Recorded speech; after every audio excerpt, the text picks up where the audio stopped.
पायल एक खुले मिजाज की जिंदा दिल लड़की होती है जिसे उसके पापा ने फुल्ली सेल्फ इंडिपेंडेंट बनने के लिए सब कुछ सिखाया हुआ होता है। एक शाम पायल अपनी बाइक पर सीटी बजाते हुए कॉलेज से घर वापस पहुंचती है, जिसे देखते ही उसकी मम्मी गुस्से में पूरा घर सिर पर उठा लेती है। आ गई महारानी, बहुत बोलते थे मैं अपनी बेटी को सब कुछ सिखाकर दुनिया में मजबूती से खड़े रहना सिखाऊंगा, साथ में बेटी को लफंडर बनना भी सिखा दिया, ये नहीं बताया। क्या हुआ? आज ये कुकर इतनी सीटियां क्यों मार रहा है? सीटी? सारी फसाद की जड़ तेरी वो बाइक और सीटी है, उन्हीं से लड़के छेड़ती है ना तू? हाँ, ये तो गलत है, मुझे बताए बिना ही लड़का छेड़ दिया। हाय तौबा, ये कैसा पति और बेटी मिले हैं मुझे। अरे मम्मी यार, तुम ओवर एक्टिंग बंद करो, और मैंने कोई लड़का नहीं छेड़ा पापा। शिट यार। अच्छा मम्मी, आप पहले मुझे ये बताओ कि आपको ये सब बेकार बातें बताता कौन है? अच्छा, तूने कोई लड़का नहीं छेड़ा? अरे वही शर्मा आंटी, वही बताती रहती है, पर उसकी खबर तो मैं खुद ले लूंगी। अच्छा मेरी प्यारी बेटी थक गई होगी ना, जा जाकर आराम कर बेटा। अचानक मम्मी को गर्म से नरम होते देख के पायल और उसके पापा कंफ्यूजन में एक दूसरे को देखने लगते हैं। आंखों से कुछ इशारे होते हैं और पायल वहां से चुपचाप चली जाती है। जिसके बाद रात को घर में सबके सोने के बाद दोनों पापा बेटी छत पर मिलते हैं। क्या खबर लाए हो? अरे तुम्हारी मम्मी तो हमसे भी तेज निकली, कोई खबर नहीं मिली। क्या यार पापा, पता नहीं अब मेरी मदर इंडिया कौन सा बम फोड़ेंगी। इसी के साथ दोनों अपने कमरे में वापस जाकर सो जाते हैं। अगली सुबह पायल जैसे ही कॉलेज जाने के लिए तैयार होकर कमरे से बाहर निकलती है तो उसकी मम्मी उसे लड़के वालों के सामने ले जाकर खड़ा कर देती है। जी, ये है मेरी बेटी पायल, थोड़ी चंचल है लेकिन बहुत नेक दिल और होशियार है। देखते ही देखते कुछ घंटों में पायल और शुभम का रिश्ता पक्का हो जाता है, जिसके कुछ दिनों बाद पायल शादी कर अपने ससुराल पहुंच जाती है। सोचा था मम्मी कोई बम फोड़ेंगी, पर उन्होंने तो सीधा मुझे उम्र कैद की सजा ही दे दी। बहू, अब उम्र कैद समझो या बम, रहना तो यही है, निभाना यही है, इसलिए छिछोरी हरकतें बंद करनी होगी। है? ये आप क्या बात कर रही हो? मैंने क्या किया? इतने मासूम ना बनो, मुझे तुम्हारे कारनामों के बारे में सब अच्छे से पता है। ऐसा बोलकर सास तो वहां से चली जाती है, लेकिन पायल सोच में पड़ी वहीं खड़ी रह जाती है। जिस पर शुभम उसके पास आता है। तुम मम्मी की बात का बुरा मत मानना, वो पड़ोस वाली आंटी ने उन्हें तुम्हारी बाइक चलाना, सीटियां बजाते हुए घूमना, बेधड़क सबसे बात करना वगैरह जैसी कुछ बातें बता दी है, जिसे सुनकर उन्हें गुस्सा आ गया है।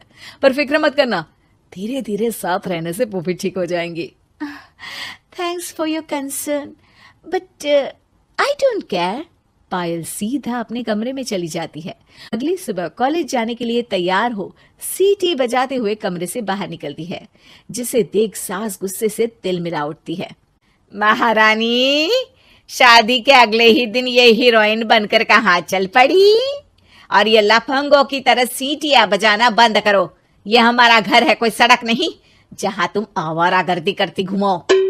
मम्मी जी, सीटी बजाने और कंफर्टेबल कपड़े पहनने से लोग कब से आवारा बनने लगे? इसी के साथ सास बहू का युद्ध शुरू होने ही वाला होता है कि शुभम वहां पहुंच जाता है। माँ, उसका कॉलेज है इसलिए ऐसे तैयार हुई है। और पायल, तुम भी माँ को समझने की थोड़ी कोशिश करो ना प्लीज। सिचुएशन संभालकर शुभम और पायल घर से निकल जाते हैं। इसी तरह दिन बीतने लगते हैं, जिससे सास बहू की लड़ाइयों के बीच शुभम पिसता रहता है, लेकिन साथ ही वो दोनों एक दूसरे की आदतों को अपना भी लेती हैं। पर पायल का सीटी बजाना सास को आज भी नागवारा ही होता है। आसमान गिर जाएगा, धरती फट जाएगी, पर इसकी सीटी ना जी ना, कभी बंद नहीं होगी। अरे मम्मी जी, जब आप मेरे कुछ बोले बिना सीटी से ही समझ जाती हो कि मैं क्या बोल रही हूँ, फिर इसे बदलने की क्या जरूरत? यही तो हमारी यूनिकनेस है। पायल की बात से ज्यादा सहमत ना होते हुए भी सास हंस पड़ती है। उसी शाम पूरा परिवार घूमने जाने का प्लान बनाकर घर से निकल जाता है और उनके जाते ही घर में चोर घुस आते हैं और तभी वो सब भी दोबारा घर के अंदर आते हैं बाहर से। क्या यार पायल, एक शाम भी फोन के बिना नहीं रह सकती थी क्या? घर में ही तो फोन है, कहाँ चला जाता? अब जल्दी अंदर जाकर अपना फोन लाओ, मम्मी और मैं यहीं बाहर वेट करते हैं। ज्यादा बोल रहे हो, देखो अब और धीरे काम करूंगी। ऐसा बोलकर पायल घर के अंदर जाती है और बहुत देर तक बाहर निकल कर नहीं आती। अरे ये तो सच में जानबूझकर लेट करने लगी। चल कर देखते हैं ना। दोनों जैसे ही मेन डोर के नजदीक पहुंचते हैं, उन्हें पायल के सीटी बजाने की आवाज सुनाई देती है। हमें लेट करके खुद मजे से बैठी सीटियां बजा रही है। अरे गधे, ये मजा नहीं सजा है, जल्दी से पुलिस को फोन कर। माँ की बातों से कंफ्यूज्ड शुभम उसे देखता ही रहता है। सास खुद ही पुलिस को फोन कर देती है। कुछ देर बाद वो दोनों पुलिस के साथ घर के अंदर जाते हैं तो पायल एक कुर्सी पर बंधी होती है और सास को देखते ही दोबारा सीटी बजाने लगती है। सीटियों की दुकान फिर से शुरू हो गई तू? और क्या इन सबको कह रही है कि चोरा है चोरा है?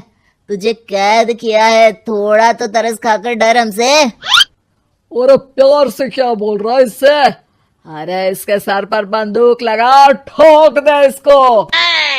अरे चल झूठे, तेरे पास तो हथियार है ही नहीं।